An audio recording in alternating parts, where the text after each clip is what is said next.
Moi, je vais vous présenter les résultats de l'étude Caliprem, qui est une étude qu'on a menée dans le service de médecine et réanimation néonatale de Port-Royal. Donc, pourquoi on a mené ce projet de recherche?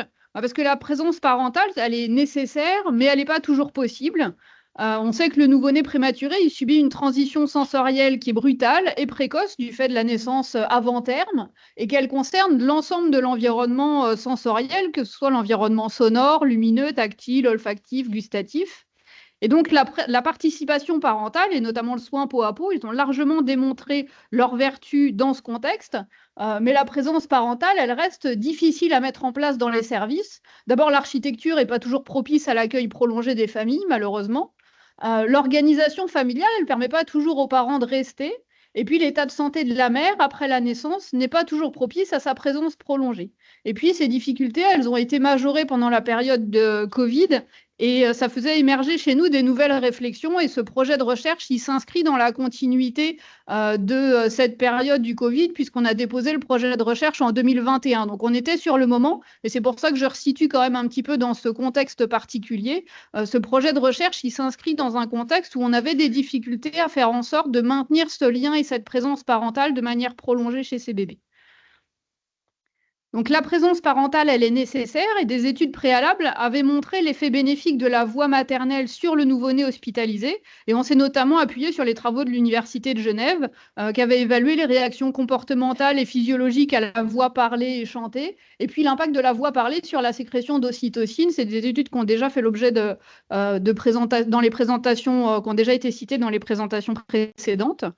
Et donc, dans les situations où la présence parentale n'était pas possible, nous sommes intéressés à l'effet possible de la voix maternelle enregistrée. Alors, on n'était pas tout à fait les premiers à se poser la question, mais dans notre contexte, on était dans un projet d'achat de dispositifs d'enregistrement de la voix maternelle, et donc on a voulu les évaluer pour pas simplement les implanter dans le service sans que ça fasse l'objet d'une évaluation un peu plus scientifique et rigoureuse.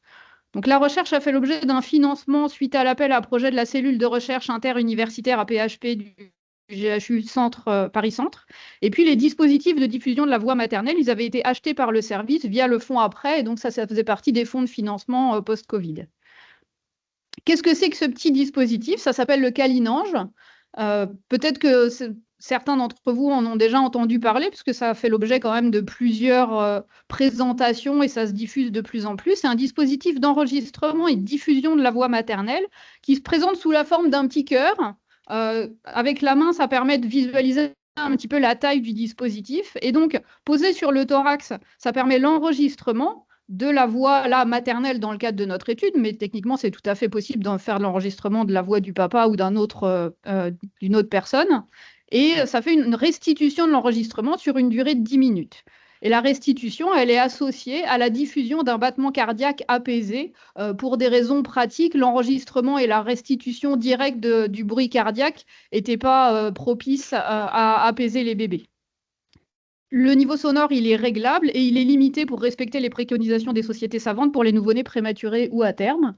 Et puis, c'est un dispositif qui est conçu spécifiquement pour un usage hospitalier. Il a été conçu par une maman d'un bébé qui est né prématurément et qui a conçu ce dispositif justement pour faciliter le lien au moment de la séparation.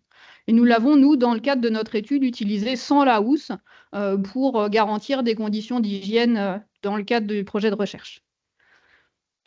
Quel était l'objectif? Alors, l'hypothèse, c'était de se dire que l'exposition à la voix maternelle, avec l'utilisation du Calinange, après une séquence de soins, pouvait permettre un apaisement, un retour plus rapide du nouveau-né à un état de bien-être.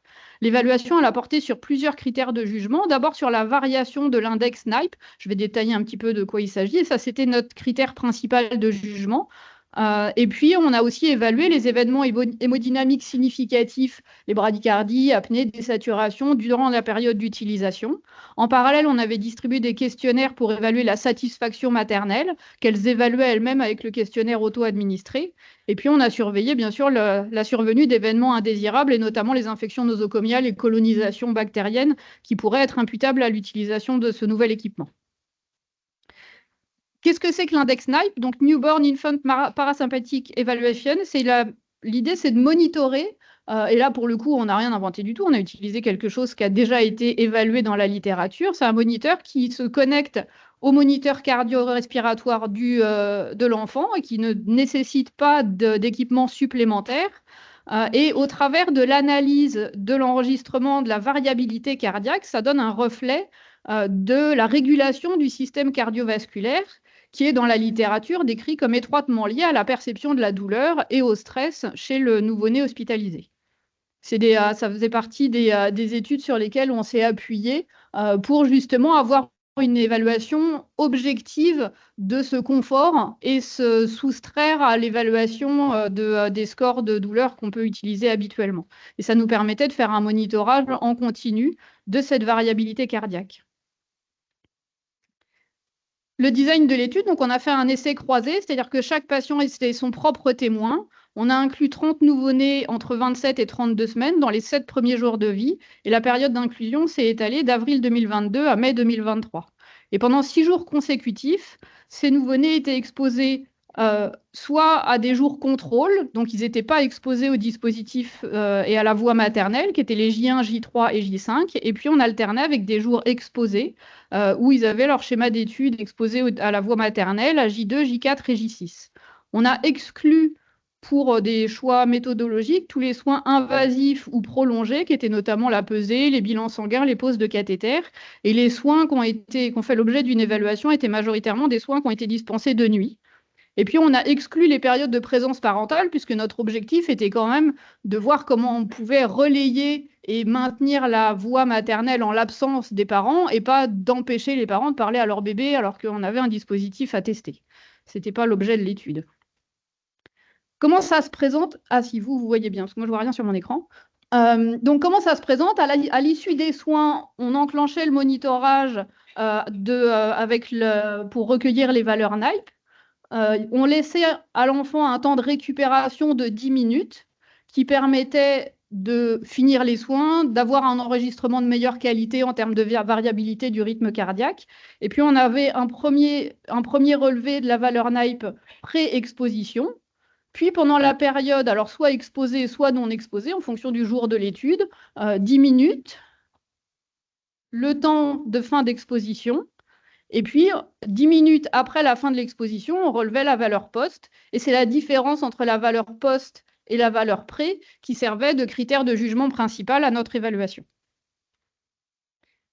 Donc, nous avons inclus 30 patients qui étaient en moyenne âgés de 29 semaines d'aménorrhée, 1,120 kg, majoritairement des singleton inborn, qui étaient, au moment de l'inclusion, majoritairement ventilés en CPAP, sachant que la plupart des enfants ont été sevrés de leur CPAP pendant la durée de l'étude sur les 6 jours. Nous avons dû exclure deux enfants pour lesquels l'étude a été interrompue pour cause de transfert avant la fin du suivi. Donc ça, c'est les résultats qui, globalement, pour nous, dans le cadre de notre projet de recherche, étaient plutôt décevants, puisque nous n'avons observé aucune différence significative entre l'indice NIPE pré- et post-exposition, et puis pas non plus de différence entre les jours exposés et les jours contrôle. Donc globalement, en termes d'efficacité du dispositif, nous on était plutôt déçus de se rendre compte que finalement, qu'on enclenche ou pas le dispositif et l'exposition à la voie maternelle, on n'avait pas de différence entre les valeurs post-exposition et les valeurs pré-exposition sur le niveau de stress des enfants. Les autres critères qui ont fait l'objet d'une évaluation, en revanche, étaient plutôt satisfaisants. La stabilité cardio-respiratoire était satisfaisante durant l'ensemble de l'utilisation. Nous n'avons observé aucune colonisation ni infection imputable au dispositif, avec un suivi qui a duré pendant 14 jours pour pouvoir évaluer de manière prolongée l'exposition. Et puis, ce qui était intéressant, c'est aussi qu'on a noté l'absence d'effet délétère sur le stress, puisqu'on craignait quand même, notamment sur des soins de nuit, que finalement, cette nuisance soit perçue par l'enfant comme une nuisance sonore et qu'elle risque de perturber le sommeil. Et si en revanche, on n'a pas observé de bénéfice, on n'a pas non plus observé de perturbation et d'augmentation du stress avec l'utilisation du dispositif, ce qui était quand même un peu rassurant.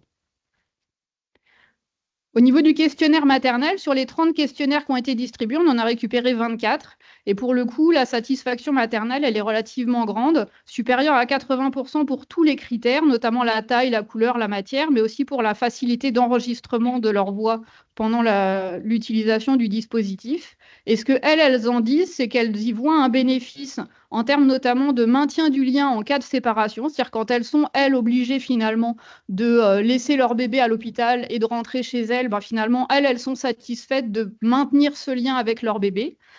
Et puis, elles ont quand même l'impression, elles, de pouvoir apporter une solution d'apaisement et de réassurance à leur bébé malgré leur absence. J'ai indiqué ici une citation d'une maman qui dit « Ça a été un grand réconfort, autant pour elle que pour moi ».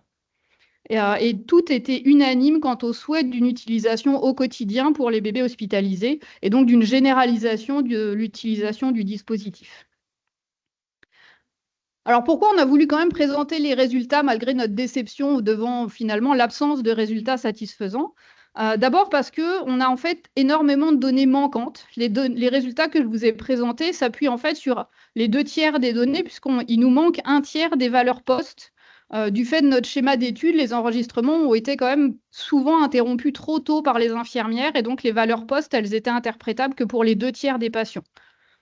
Donc peut-être que notre effectif, finalement, qui était plus que d'une vingtaine d'enfants pour essayer de montrer un bénéfice, peut-être que cet effectif était finalement insuffisant pour qu'on arrive à en tirer des conclusions. Et puis, on s'est aussi posé des questions quant à l'accompagnement des équipes face à l'utilisation du dispositif. Et pour moi, en tant que soignante et un peu adepte de la recherche paramédicale, je trouvais intéressant d'un point de vue méthodologique a posteriori de se poser des questions sur les choix qu'on avait faits pour mener cette étude, et notamment sur la mise en œuvre du schéma d'étude qui était finalement, avec nos périodes de 10 minutes par 10 minutes, avait peut-être prêté à confusion sur l'interruption de l'enregistrement. Et peut-être que l'utilisation de ce nouveau moniteur qu'on connectait au moniteur du patient était peut-être pas si simple que ça. Et donc, en termes d'accompagnement, on s'est posé des questions a posteriori. L'autre élément qu'on a questionné a posteriori, c'était les critères d'exclusion qu'on s'était posés en termes de soins. On avait fait le choix d'exclure les soins particulièrement stressants et particulièrement prolongés, mais finalement, comme l'enfant il avait 10 minutes pour récupérer à la fin d'un soin, qui lui-même était relativement court, la durée moyenne des soins dans le cadre de notre étude, elle est inférieure à 10 minutes.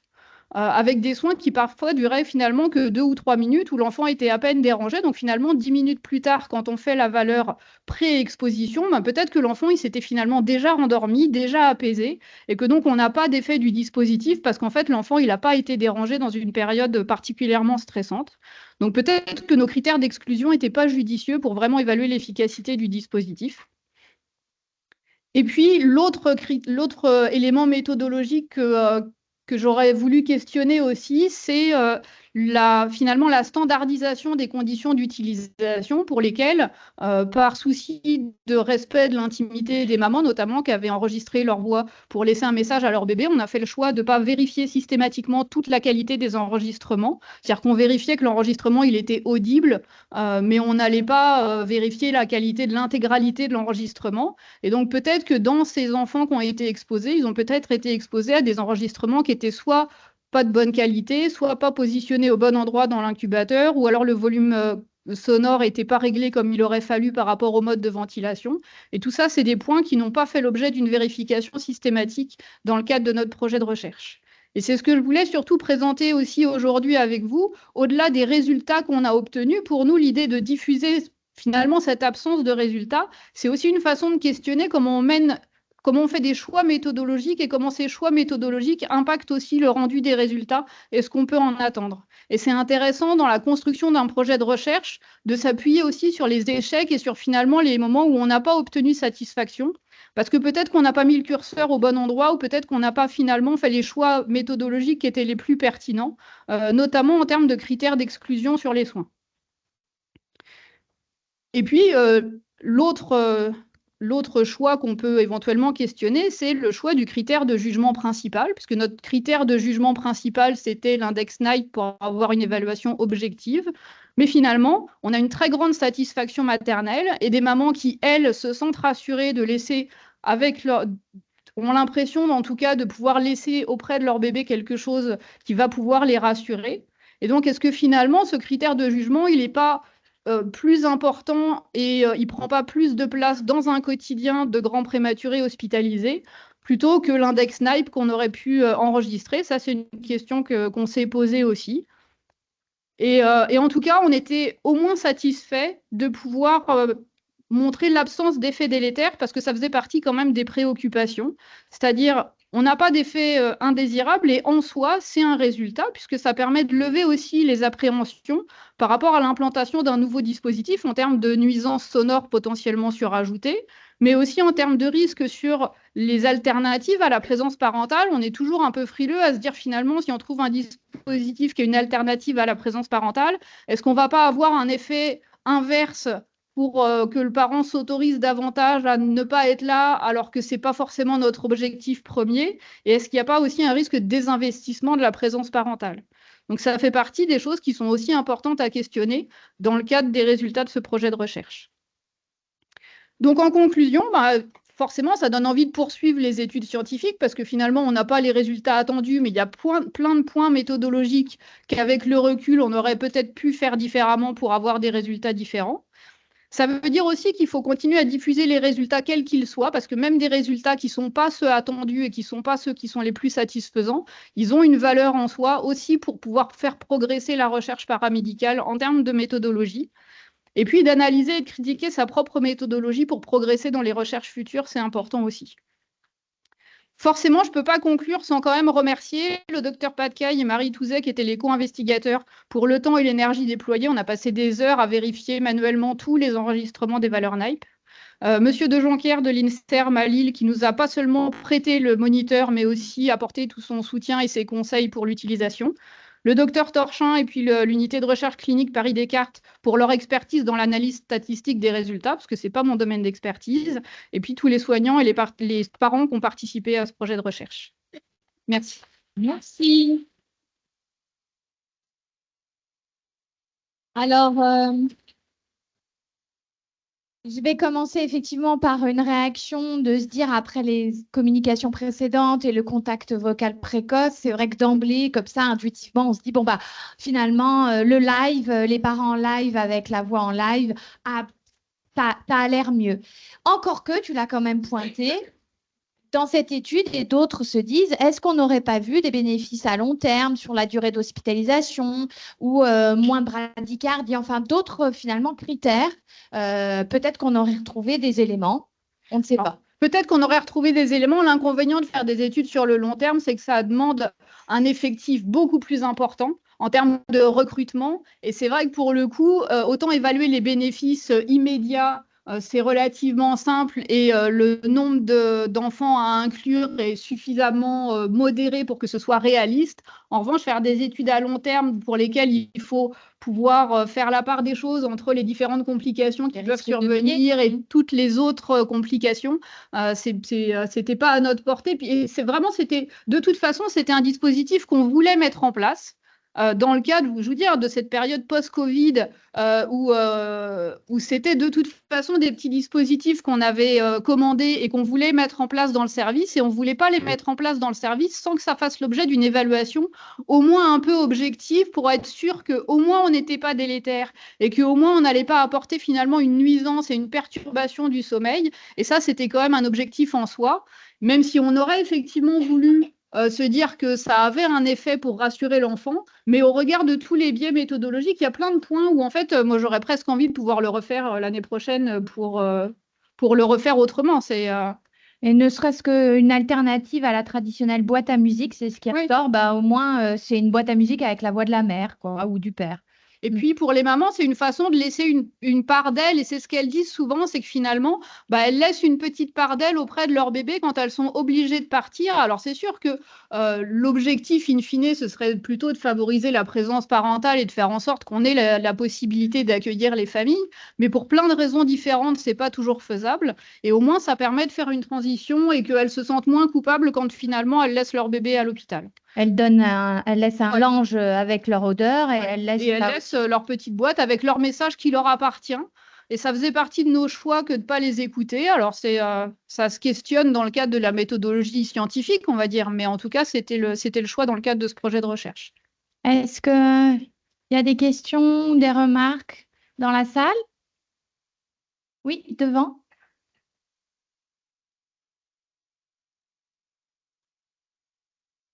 Nous, on en a dans le service. Et en fait, la petite remarque que je pourrais faire, c'est que le son, il est vraiment, vraiment pas fort du tout. Oui. Le volume sonore, il a été calibré pour se caler sur les recommandations de la SFN en matière de volume sonore. Et par contre, il y a 2 volumes sonores différents en fonction du mode de ventilation pour que, notamment pour les enfants qui sont ventilés en CPAP, pour lequel on sait que le bruit ambiant, il est supérieur. Du coup, le volume, il est un petit peu plus élevé pour que ça représente par rapport au volume sonore habituel des environnements. Alors, ça a été calibré pour une utilisation en incubateur fermé avec l'effet caisse de résonance que ça peut avoir. Mais pour être, je crois, de l'ordre de 10 ou 15 décibels au-delà du volume sonore ambiant, pour que ce soit perceptible pour l'enfant. Mais effectivement, on a l'impression, nous, de l'extérieur, que c'est pas très audible, mais c'est calibré pour. Ah, une autre. Bonjour, je voudrais savoir le prix et J'avais envie de dire, et est-ce que les parents peuvent garder du coup le dispositif après pour rentrer à la maison ou pas? Alors non, ils peuvent pas le garder pour rentrer à la maison après, parce que le petit dispositif, il coûte 700 €. D'accord. Alors, ils ont augmenté leurs tarifs depuis. Mais en tout cas, ça faisait partie d'un plan de financement. Donc, on en a acheté un certain nombre pour le service. Mais non, ils ne peuvent pas repartir avec. Et pour le coup, on ne suggère pas, on ne propose pas l'achat du dispositif au vu du coût du dispositif. On ne s'autorise pas à leur proposer d'en acheter un. Après, ça les regarde, hein, mais... Ouais, mais de toute façon, ça s'y prête pas. Enfin, on peut pas prôner l'achat d'un dispositif à ce prix-là. Enfin, puis c'est pas l'objectif. Allez, une autre et dernière question. oui, j'avais envie de dire, quand vous avez commencé à parler de l'étude, je me suis dit, mince, nous, dans le service, il y a très, très, très, très longtemps, on avait acheté des postes de radio-canal et on s'était posé la question de faire des enregistrements des voix maternelles. Et finalement, en se documentant, on s'était dit, ben non, c'est pas une bonne idée parce que la voix de la mère ne doit pas être dissociée de sa présence corporelle. C'est une mère, c'est un tout, c'est le corps plus la voix. Et du coup, on ne l'avait pas fait. Et finalement, là, de votre étude, ben, quelque part, ça me rassure parce que je me dis qu'effectivement, une maman, c'est un tout. Et même si ça fait plaisir aux mamans de laisser un passage de leur voix, leur dire qu'effectivement, ce qui est important, c'est leur présence avec leur voix. C'est tellement plus important que juste une voix enregistrée. Mais ça faisait l'objet des réflexions à la dernière présentation que j'ai faite. C'était effectivement de se dire que peut-être que l'absence de résultats, il était aussi lié à l'absence d'ajustement de la voix maternelle aux réactions comportementales du bébé. C'est-à-dire qu'en fait, l'exposition à la voix maternelle en live permet ce temps d'ajustement et de réciprocité que là, pour le coup, on perd complètement avec une voix enregistrée. Donc c'est pour ça qu'effectivement, de se dire qu'on n'a pas de résultat pour plein de raisons différentes, la première étant que peut-être que simplement cette absence d'ajustement n'est pas propice à une réassurance du bébé parce qu'il n'y a pas cette réciprocité dans l'échange.